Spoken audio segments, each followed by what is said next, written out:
جی عزیز طلبہ، السلام علیکم۔ امید ہے آپ خیریت سے ہوں گے۔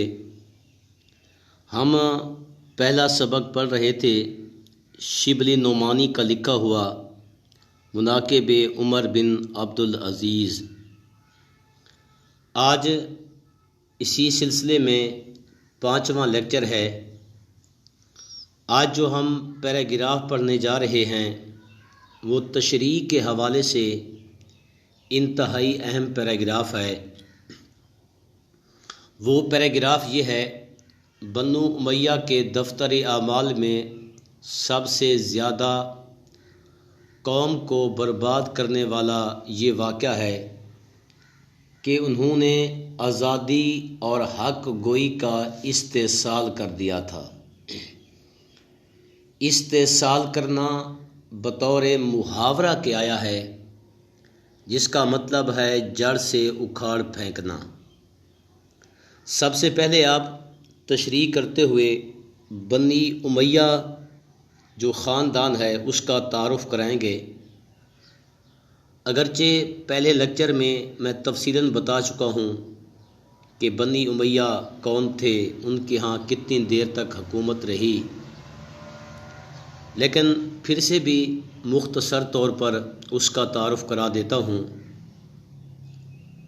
جہاں تک بنی امیہ خاندان کا تعلق ہے، ان کے ہاں اقتدار 90 سال سے زیادہ رہا۔ کل 14 حکمران گزرے ہیں۔ ان کے ہاں جو اقتدار ہے، ہم ان کے اقتدار کو 2 حصوں میں تقسیم کر سکتے ہیں۔ ایک حصہ دور عروج کہلاتا ہے، دوسرا حصہ دور زوال کہلاتا ہے۔ جہاں تک دور عروج کا تعلق ہے، امیر معاویہ سے لے کر حضرت عمر بن عبدالعزیز جو بنی امیہ کے 8ویں خلیفہ تھے، یہاں تک کا جو دور ہے یہ دور عروج کہلاتا ہے۔ اس کے بعد جو 6 خلفاء گزرے ہیں یہ دور زوال کہلاتا ہے۔ کوئی بھی قوم ہوتی ہے، اگر وہ عروج سے زوال کی طرف یا زوال سے عروج کی طرف گامزن ہوتی ہے تو اس کے پیچھے کچھ محرکات ہوتے ہیں، کچھ وجوہات ہوتی ہیں۔ کبھی بھی ایسے نہیں ہوا کہ بیٹھے بٹھائے راتوں رات کسی قوم پر، کسی خاندان پر زوال آ گیا ہو یا وہ قوم عروج کی طرف چلی گئی ہو۔ جہاں تک بنی امیہ کے زوال کا تعلق ہے، ویسے تو اس کے متعدد اسباب ہیں۔ اس میں اراکین سلطنت کی ناقدری بھی شامل ہے، ولی عہد کا غلط طریقہ بھی شامل ہے، غیر اسلامی ٹیکس بھی رعایا پر نافذ کیے گئے تھے۔ لیکن اس پیراگراف کے اندر مصنف نے 2 وجوہات کا ذکر کیا ہے کہ ان کے دور حکومت میں ان چیزوں کا وجود بھی مٹ چکا تھا۔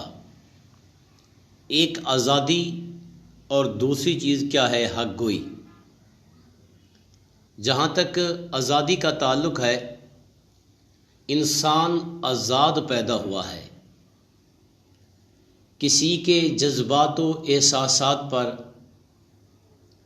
کسی کے اظہار بیان پر ہم قدغن نہیں لگا سکتے۔ اسلام کے اندر کوئی جبر نہیں ہے، چونکہ خود قرآن کہتا ہے لا اکراہ فی الدین، دین میں کوئی جبر نہیں ہے، دین کے اندر کوئی سختی نہیں ہے۔ لیکن بنی امیہ کے حکمرانوں نے انسان کی آزادی چھین لی تھی، ان کے لبوں پر تالے لگا دیے تھے۔ لبوں پر تالے لگانا، زباں پر مہر لگانا، یہ کوئی اچھا فعل نہیں ہے۔ بقول حبیب جالب، زباں پہ مہر لگانا تو کوئی بات نہیں، زباں پہ مہر لگانا تو کوئی بات نہیں، بدل سکو تو بدل دو میرے خیالوں کو۔ اور دوسری کیا چیز ہے جو بنی امیہ کو زوال کی طرف لے گئی، وہ ہے حق گوئی۔ یعنی بنی امیہ کے جو حکمران تھے حق سچ کی بات نہیں کرنا چاہتے تھے، یا حق سچ کی باتیں سننا پسند بھی نہیں کرتے تھے۔ ایسے لگتا تھا جو سچ ہے وہ جھوٹ کے ایوانوں میں چھپ گیا ہے۔ لوگوں کی خود مختاری اور آزادی پر پہرا لگا دیا گیا تھا۔ اب آگے مصنف کہتا ہے، عبد الملک نے تخت پر بیٹھ کر حکم دیا تھا کہ کوئی شخص میری کسی بات پر روک ٹوک نہ کرنے پائے،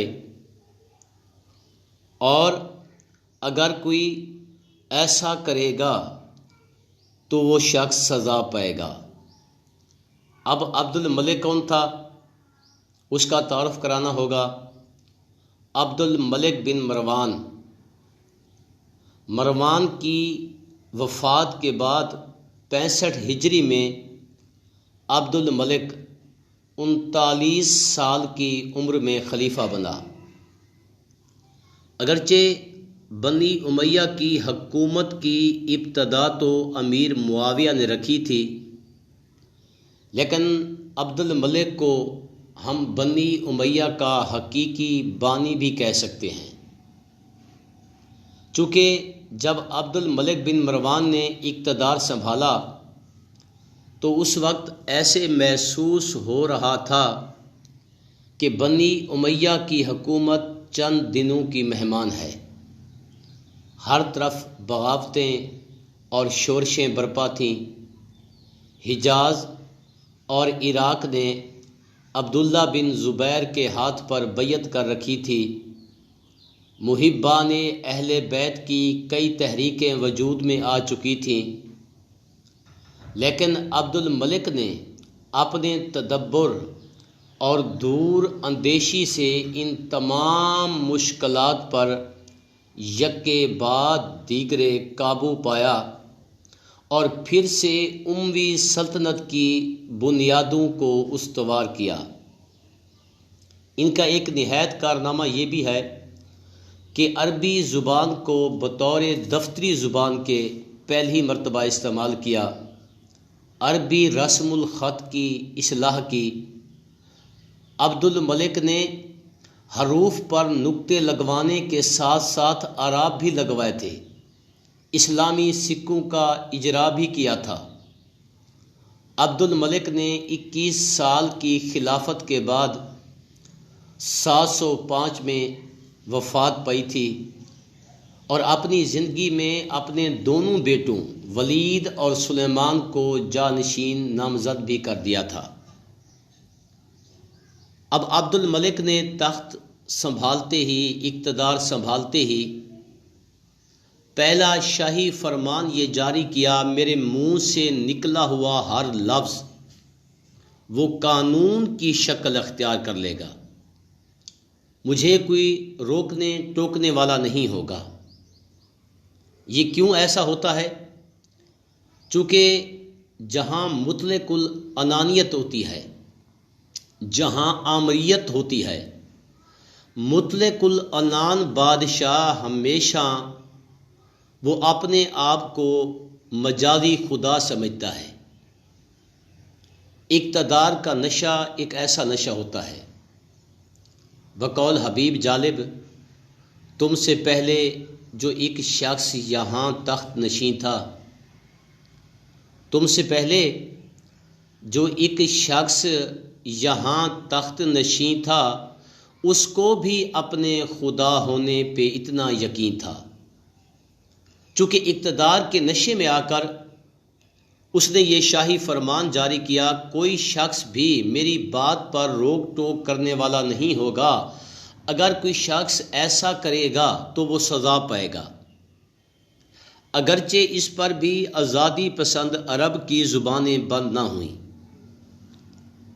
مصنف نے اہل عرب کو آزادی پسند کہا ہے، اور اہل عرب ان کی گھٹی میں آزادی پڑی ہوئی تھی، آزادی موجود تھی۔ اس لیے اس قسم کا جو شاہی فرمان ہے اہل عرب نے انہیں رد کر دیا تھا، تاہم بہت کچھ فرق آ گیا۔ حضرت عمر بن عبدالعزیز نے اس بدعت کو مٹا دیا، چونکہ جب حالات کے اندر ایک جبر ہوتا ہے، سختی ہوتی ہے، پھر لبوں کو سینا پڑتا ہے۔ بقول منور سلطانہ لکھنوی، لبوں کو سی لیا خاموشیوں کے دھاگوں سے، لبوں کو سی لیا خاموشیوں کے دھاگوں سے، دل و نگاہ کو پتھر بنا لیا ہم نے۔ بلکہ حالی نے کیا خوبصورت شعر کہا تھا، کر دیا چپ واقعات دہر نے، کبھی ہم میں بھی تھی قوت گویائی بہت۔ لیکن حضرت عمر بن عبدالعزیز جو بنی امیہ کے 8ویں خلیفہ تھے، اس نے اقتدار سنبھالتے ہی بدعت، دین میں طرح طرح کی اختراع پیدا کرنے کو، نئی بات کو بدعت کہتے ہیں۔ حضرت عمر بن عبدالعزیز نے اقتدار سنبھالتے ہی دین میں طرح طرح کی اختراع پیدا کرنے والی ہر نئی بات کو رد کر دیا، چونکہ عبد الملک کا یہ جو شاہی فرمان تھا یہ اسلام کے عین مطابق نہیں تھا۔ اس لیے حضرت عمر بن عبدالعزیز نے اقتدار سنبھالتے ہی اس کے اس فیصلے کو مؤخر کر دیا، مٹا دیا، ختم کر دیا۔